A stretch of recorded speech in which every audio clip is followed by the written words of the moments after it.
യേശു ക്രിസ്തു എൻ്റെ കർത്താവ് എന്നൊക്കെ നമ്മൾ പറയും. ഈസ് മൈ ലോർഡ് എന്ന് പറഞ്ഞാൽ എൻ്റെ കർത്തൃത്വം നടത്തുന്നവൻ.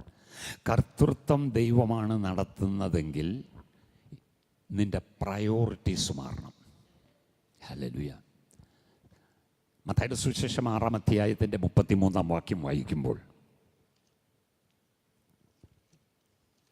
6-ാം അധ്യായം 33-ാം വാക്യം, മുമ്പേ അവൻ്റെ രാജ്യവും നീതിയും അന്വേഷിപ്പീൻ, അതോടുകൂടെ ഇതൊക്കെയും നിങ്ങൾക്ക് കിട്ടും. 3 കാര്യങ്ങൾ അതിനകത്ത് എഴുതിയിട്ടുണ്ട്.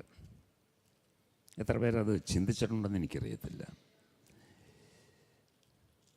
മുമ്പേ നീ അന്വേഷിക്കേണ്ടത് ദൈവത്തെയാണ്. ദൈവരാജ്യം എന്ന് പറയുമ്പോൾ ദൈവത്തെ. സ്തോത്രം. അപ്പോൾ പ്രയോറിറ്റി മാറണം. 1-ാം സ്ഥാനം ആർക്കാ? ദൈവത്തിന്. സ്തോത്രം.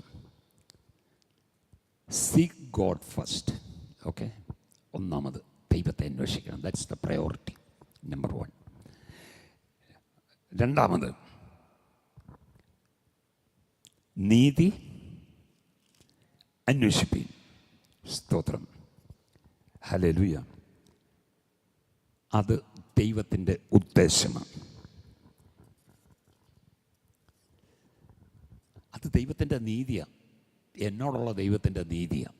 ഇല്ല, നമ്മൾ പലപ്പോഴും പറയാറില്ലേ സ്തോത്രം. ഹല്ലേലൂയ. ചില തലമുറകളൊക്കെ സ്തോത്രം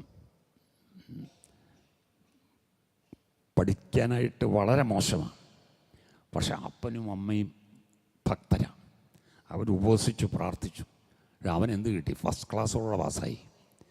അത് ആ മാതാപിതാക്കളോടുള്ള ദൈവത്തിൻ്റെ നീതിയാണ്. മനസ്സിലായോ? നിൻ്റെ പ്രയോറിറ്റി ഏതാണെന്ന് ആദ്യമേ തീരുമാനിച്ചോണം. രണ്ടാമത്, അങ്ങനെയാണെങ്കിൽ ദൈവത്തിൻ്റെ പർപ്പസ് നിന്നെക്കുറിച്ചുള്ളത് ദൈവം വെളിപ്പെടുത്തും. That's the second thing. സ്തോത്രം. ഹല്ലേലൂയ. അപ്പോൾ ദൈവിക നീതി എന്ന് പറഞ്ഞു കഴിഞ്ഞാൽ ദൈവത്തിൻ്റെ ഉദ്ദേശം എന്നെക്കുറിച്ചുള്ളത്, എൻ്റെ കുടുംബത്തെക്കുറിച്ചുള്ളത്, എൻ്റെ തലമുറകളെക്കുറിച്ചുള്ളത്. അപ്പോൾ പ്രയോറിറ്റി പ്ലസ് സ്തോത്രം പർപ്പസ്, ഉദ്ദേശം.